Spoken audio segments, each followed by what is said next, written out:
各位朋友，大家好。上一讲呢，我们讲的是草书的发展。那么这一讲呢，我们开始讲草法的形成草法形成的途径和草法形成的规律就是草字这些法度是怎么来的那么因为草字呢，可以说在各种字体当中是一种比较难学的字体。虽然难，它是有它的规律的。违背了这个规律，认为草字就是连笔字就是把字写连了，这个想法是不对的草法形成的这个途径第一居然是它源自篆隶。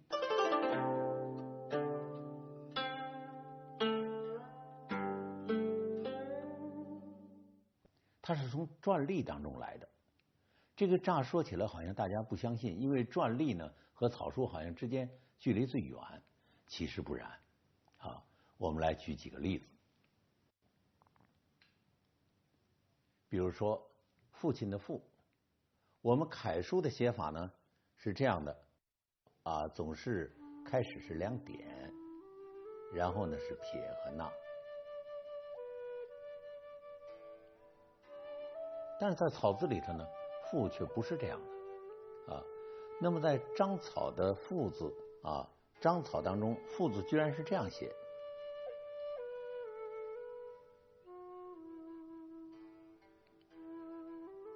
这个字呢，可不要读成是义务的义，它是父字。它为什么这样写为什么这样写？因为呢，它源自篆书的父。篆书的父它是一只右手，一只右手，手里边持一件东西，这个东西呢，许慎《说文解字》当中讲说它是杖父呢是一个家族当中立规矩的人，似乎他是拿杖来打人的。其实呢，根据咱们钟鼎文当中比较象形的、比较古老的这个父字来看，手持的这个东西呢，是很像新石器时代那个石斧很像那个石斧。然后呢，这个手来拿着一只手拿着石斧，似乎呢是拿着石斧劳动的人那么是男子，因此父呢最早是对男子的美称，所以草书的父这一点，然后这边呢是一只右手，而不是说我上头写两点，然后这么写，这就是草书了吗？不是的草书写一点然后连下来，写一点然后连下来，这是章草的父字。再有呢，当我们写户字的时候凡是这个门户的户字，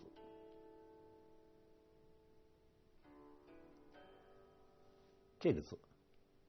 那么当我们写草书的时候呢，绝不要想上面是一点，然后呢开始这么写，这样写是错的在草字当中是错的。比如我们举一个例子肩膀的肩肩膀的肩，肩膀的肩呢上面是一个户，下面是肉。那么在章草当中呢，肩膀的肩是这样写的，下边呢再写这个肉部这是肩膀的肩字肩膀的肩字。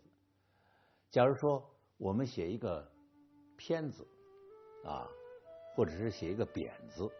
写一个扁，那么头上也是户。那么在写的时候呢，就要这样，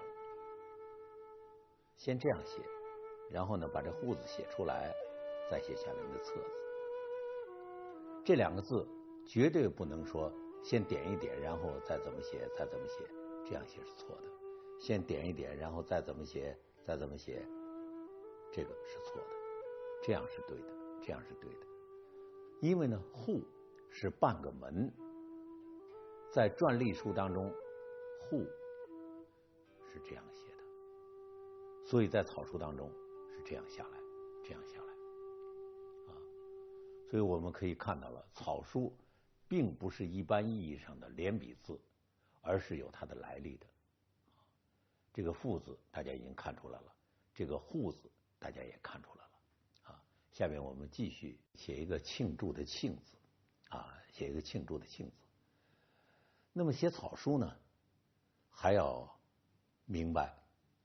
那么草书呢是从繁体字当中草的。比如说庆字，我们呢在写庆字的时候，脑子里先要有这个字啊，这是繁体字的庆字。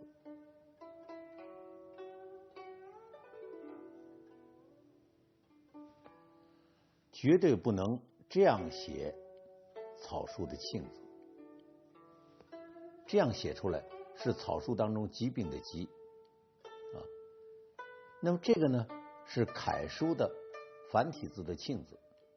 在这个基础上草的，但是草法又和这个字呢看起来是不一样的。为什么呢？因为庆字的写法是先写一个草字头，再写一勾，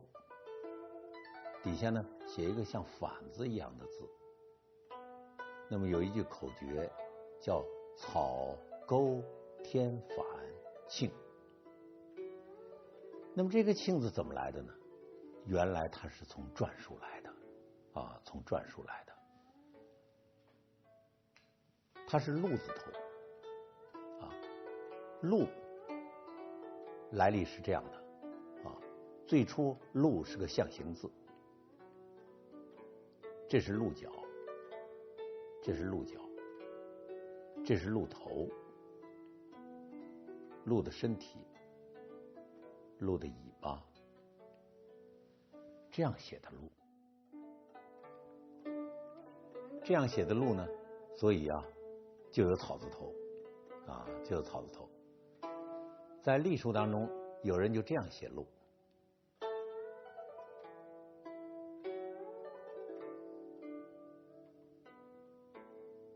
上面就出现了草字头了啊，底下呢是鹿腿，这个笔啊是鹿腿啊，所以呢，在这个基础上草出来的鹿字就是这样了，上边是个草字头，这是鹿头，鹿的身体，鹿腿。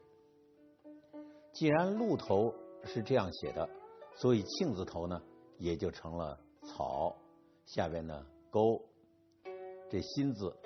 用这么一画来代表，在下边加上这部分，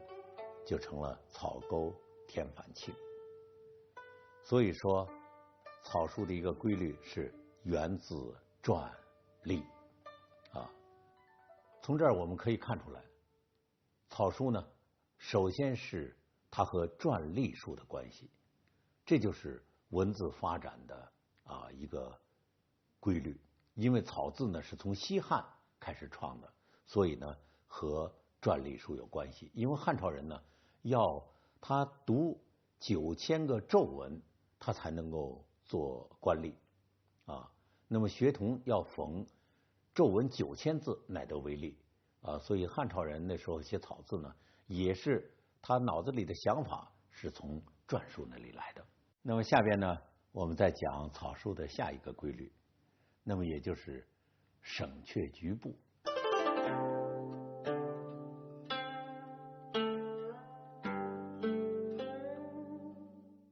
草书呢，有时候常常采取省的办法啊，省呢要省掉好多笔画，省掉一个局部啊。下边我们来举一些例子，比如我们写一个魏字，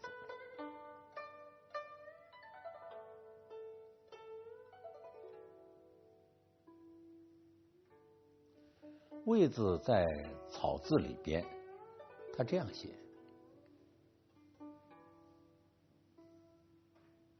这就是魏字。如果安慰的慰把它拉下来，再多一个心字啊，再多一个心字，这就是安慰的慰。那我们可以看到，它在连接当中，它省了什么呢？它实际用这个代表这个狮字头啊，然后呢带上来，它就直接的连了这个寸字，下边的心字呢就减省作一横写在下边啊，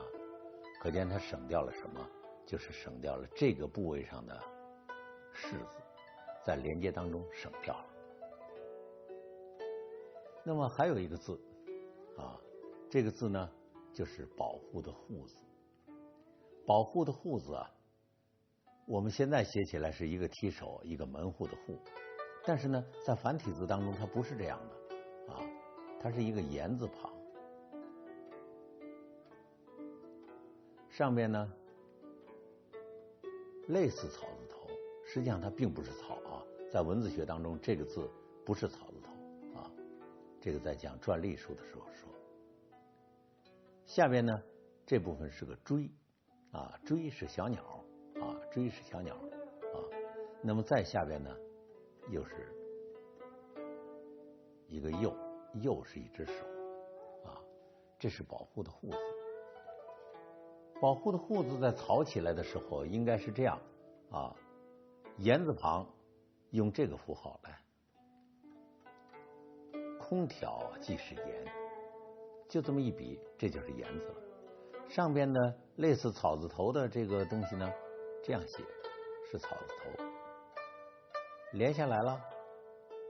连下来以后呢，接着就写这个右，这就是保护的护字。省掉了什么呢？我们看这里就省掉了这个锥字，省掉了这个锥字，这里省掉了。再有啊，像当字啊，应当的当，应当的当呢，它的繁体字是这样的，上边呢是一个上字，高尚的上，下边呢是一个田字啊，是一个田字。那么当我们写草书的时候呢啊，就写成了这样了。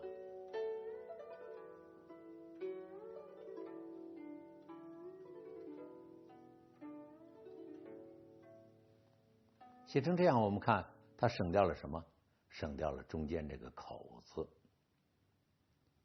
省掉了这个口字啊。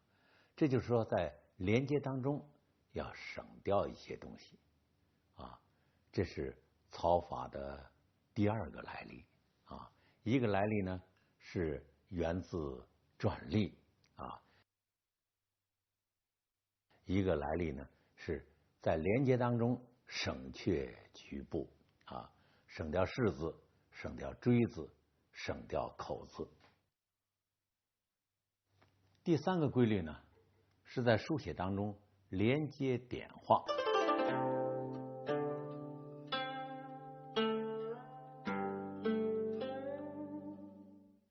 那么在连接当中呢啊，这样的话写的就快速了啊，快速了啊，也呢就简略了。比如说啊，我们写的快乐的乐字，那么繁体字呢是这个写法。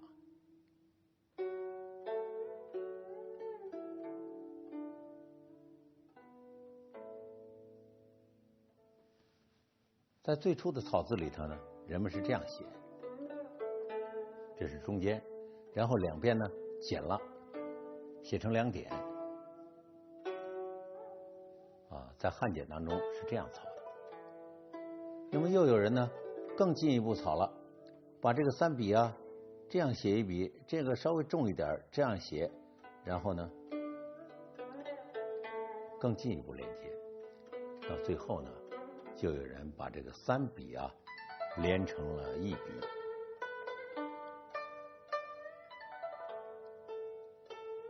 这样写快乐的乐字。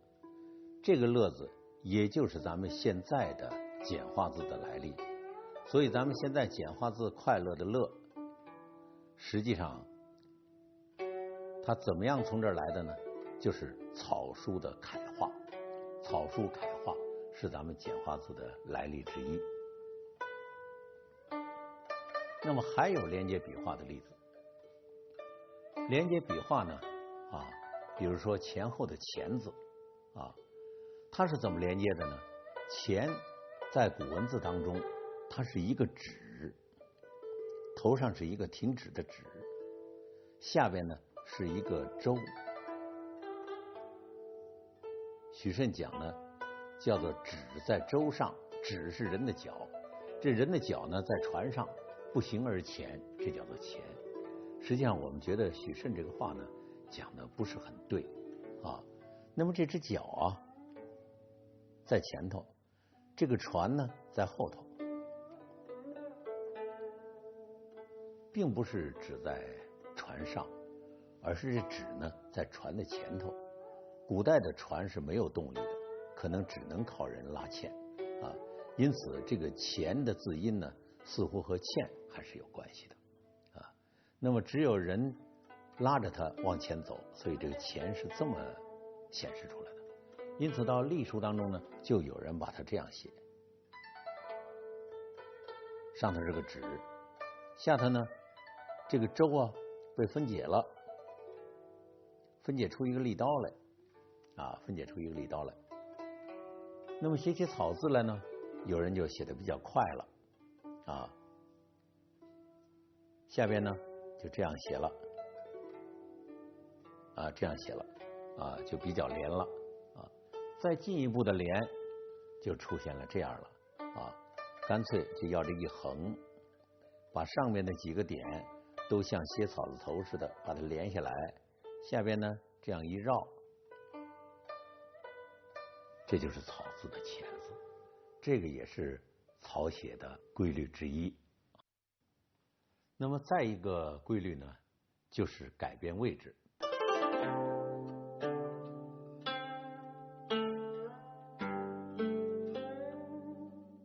下边呢，我们举一些个改变这个部首位置的这样的例子啊，比如说像这个字啊，这个字就是举重的举字。这个举字呢，我们常常说以位正举得，一个甲乙的乙字，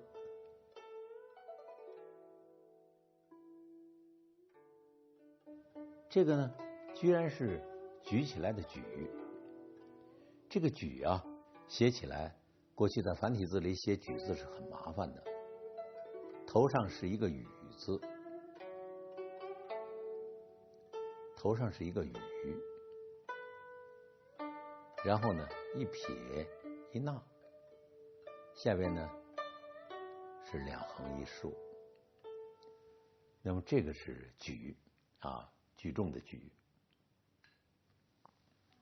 雨字的草写啊，头上雨字的草写，这个就行了，这就是雨字。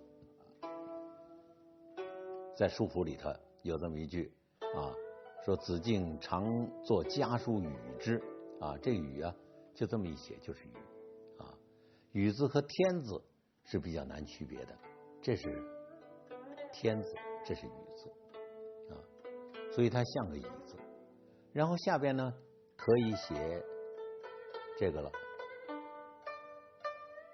写完了这个字很难看，于是就把这个一撇一捺啊，把它变成了两个小点，把它移到下边去，这就是改变了位置。还有一些个是为了书写的快一些改变位置的，比如中华的华。中华的华呢，我们在写繁体字的时候，它是草字头，这里有两个小竖，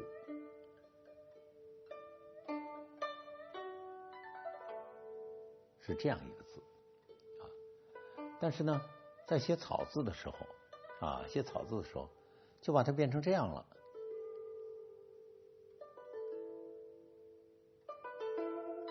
把这一大横和两小竖移到了下边的位置，先写中竖啊，楷书是最后写中竖，他先写中竖，然后上去写两个小横，写一大横，最后写两小竖。这是为了快写啊，也是改变了华字的笔画的位置。我们说草法的形成啊，一个呢是叫做源于篆隶，一个呢是省却局部，一个呢是连接点画，还有呢是改变位置啊。下面呢，我们就具体的来看一看啊，一些个草法是怎么演变的，怎么从这个草篆逐渐的演变到金草的。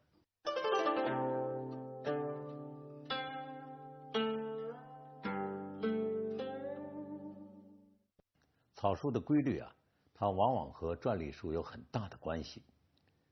比如说起来的起，那么我们在楷书当中是这样写的，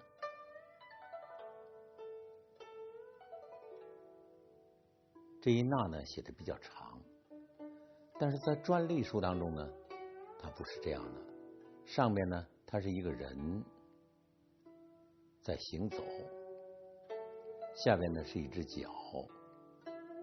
这边呢是它的音符乙，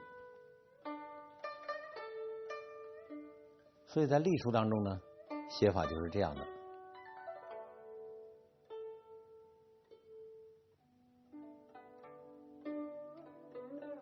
因此草书呢，它连接起来就是这个写法了，上去，所以就不是延长这一捺，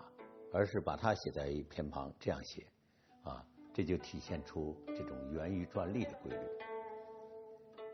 还有像天字，我们的草书呢居然是这样写的啊，天字这样写。那为什么这样写呢？就是因为篆书的天字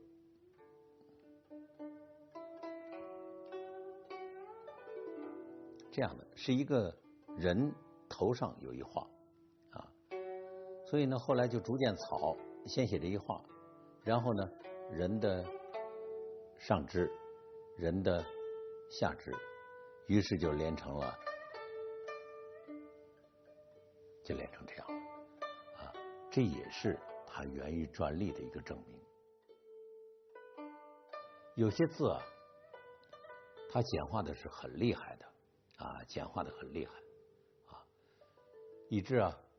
是如果说不专门学草书的话，不敢读这个字啊。比如说重复的复啊，重复的复，楷书重复的复我们是这样写的，双立人啊这样写。